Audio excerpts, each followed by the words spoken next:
नमस्कार, प्रणाम। बिहार तक देख रहे हैं आप। मैं हूं आपके साथ इंद्र मोहन। पटना में भीम संसद का आयोजन किया जेडीयू ने। वेटनरी ग्राउंड इस बार चुना गया। अमूमन पार्टियों की बड़ी रैलियां गांधी मैदान में हुआ करती थी, लेकिन इस बार वेटनरी ग्राउंड को चुना गया। मंच पर अशोक चौधरी थे, नीतीश कुमार थे, ललन सिंह थे।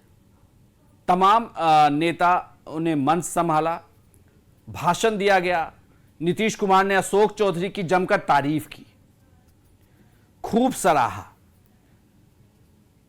लेकिन अंदर की बात आपको बताएं, लेकिन बड़ी बात यह कि क्या जेडीयू में अशोक चौधरी का कद अब बढ़ रहा है? क्या अशोक चौधरी अब दलितों के बड़े नेता बनते जा रहे हैं? क्या जेडीयू से जो वोट बैंक खिसक रहा था, वो वोट बैंक अब अशोक चौधरी के बहाने साधा जा रहा है? और सबसे बड़ी बात यह कि जिस तरीके से अशोक चौधरी का कद जेडीयू में बढ़ रहा है, इससे ललन सिंह को दिक्कत हो सकती है। आपको मैं दो तस्वीर दिखाऊं, उस तस्वीर को आप देखिए। पोस्टर लगाए गए थे पटना में। पोस्टर है भीम संसद का, सम्मान समारोह मुख्यमंत्री नीतीश कुमार का। इस पूरे पोस्टर से अगर कोई गायब हैं तो वो ललन सिंह थे। ललन सिंह इस पोस्टर में कहीं नहीं दिखे। एक और तस्वीर है, दूसरी तस्वीर स्वागत की तस्वीर थी, जिधर से पार्टी के नेताओं को गुजरना था, वेटनरी ग्राउंड जाना था। इस तस्वीर में भी एक और नीतीश कुमार दिखते हैं, दूसरे ओर सिर्फ अशोक चौधरी दिखते हैं। खैर, अशोक चौधरी का दिखना बनता था। इसे आप ऐसे समझिए कि इस पूरे भीम संसद के आयोजन की जिम्मेदारी अशोक चौधरी पर थी।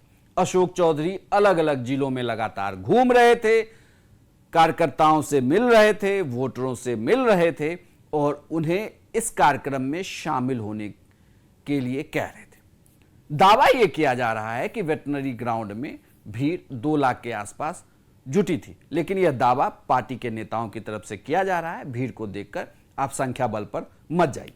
लेकिन बड़ी बात यह कि पोस्टर से ललन सिंह गायब दिखे। हालांकि मंच पर बाद में ललन सिंह आते हैं, भाषण भी देते हैं, चूंकि जेडीयू के वो राष्ट्रीय अध्यक्ष हैं। लेकिन अगर आप जेडीयू के इतिहास को देखें तो जेडीयू के जितने भी राष्ट्रीय अध्यक्ष रहे हैं, जैसे ही वो राष्ट्रीय अध्यक्ष बनते हैं, धीरे धीरे वो साइड लाइन होते जाते हैं। या यूं कहें कि नीतीश कुमार उनके समकक्ष एक और नेता को खड़ा करते हैं, जिसका कद बड़ा होता जाता है और जो राष्ट्रीय अध्यक्ष होता है वो साइड होता चला जाता है। ऐसे कई उदाहरण जेडीयू में रहे हैं, चाहे आप इसके पहले के हालिया उदाहरण को देख लें या दूर के उदाहरणों को देख लें। खैर, आप इस पे मत जाइए। जेडीयू में ललन सिंह और अशोक चौधरी का विवाद आपको याद होगा, जब यह कहा जाता है कि नीतीश कुमार के सामने ही दोनों नेता उलझ गए, जिसमें नीतीश कुमार ने चुप्पी साध ली। उसके बावजूद ललन सिंह ने जिस बात के लिए टोका, उससे नहीं माना अशोक चौधरी ने और उस क्षेत्र में भी गए, वहां लोगों से मिले, मुलाकात की। और उसके बाद अब जब भीम संसद का आयोजन हुआ, इस भीम संसद के आयोजन में सारी जिम्मेदारी अशोक चौधरी के सिर माथे पे थी। बिहार में दलित और महादलित वोट बैंक को साधने की जेडीयू की यह कोशिश थी, क्योंकि लगातार ये एक ऐसा वोट बैंक था जिसे लेकर ये दिख रहा था कि ये वोट बैंक अब नीतीश कुमार से खिसक रहा है। ऐसा इसलिए क्योंकि उनसे मांझी अलग थे, चिराग पासवान लगातार हमलावर थे, ये सब अब बीजेपी के साथ आ रहे। ऐसे में नीतीश कुमार को भी एक चेहरा चाहिए था, जो चेहरा बिहार में इन जातियों के चेहरे के तौर पर उभरे और बड़े नेता के तौर पर एक बड़ी, जिनके ऊपर दारोमदार हो, वोट बैंक को शिफ्ट कराने की। अशोक चौधरी ने इसके पीछे मेहनत भी की और नीतीश कुमार ने खुलकर तारीफ भी की। आपको अगर याद होगा तो वह एक तस्वीर भी सामने आई थी, वीडियो, जिसमें मुख्यमंत्री नीतीश कुमार अशोक चौधरी के गले लग रहे थे। अशोक चौधरी के साथ नीतीश कुमार का अब अगर कहें तो राजनीतिक संबंध काफी बड़ा होता जा रहा है पार्टी के अंदर।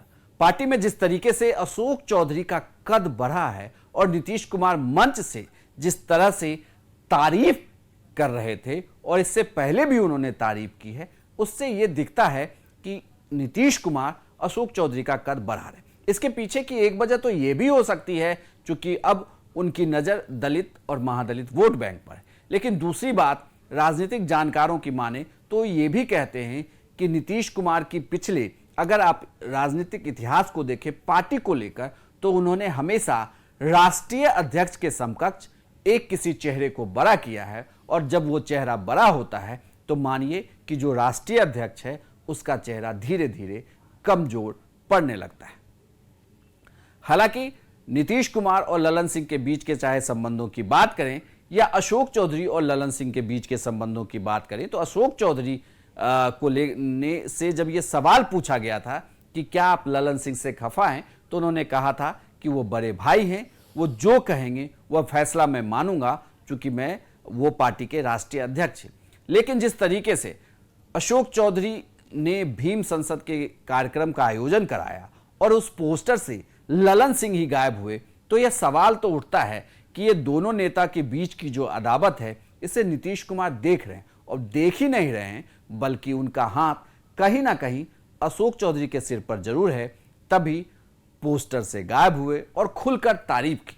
यह कार्यक्रम जेडीयू का कार्यक्रम था, जेडीयू ने इस पूरे कार्यक्रम को ऑर्गेनाइज किया था, हालांकि उसकी अगुवाई अशोक चौधरी कर रहे थे, लेकिन क्रेडिट अगर आप देखें तो पूरा क्रेडिट अशोक चौधरी ले गए, ना कि पार्टी के तौर पर यह क्रेडिट दिया गया, क्योंकि अगर पार्टी के तौर पर क्रेडिट दिया जाता तो यह ललन सिंह का क्रेडिट होता।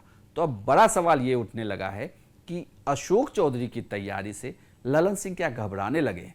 क्या अब ललन सिंह के लिए मुश्किल होगा, क्योंकि इसके पहले जिस तरीके से जेडीयू के राष्ट्रीय अध्यक्षों के साथ व्यवहार हुआ है पार्टी में, या यूं कहें कि उन्हें दरकिनार किया गया, तो क्या अशोक चौधरी का कद अगर नीतीश कुमार बढ़ाते हैं तो मुश्किल जरूर होगी ललन सिंह के लिए।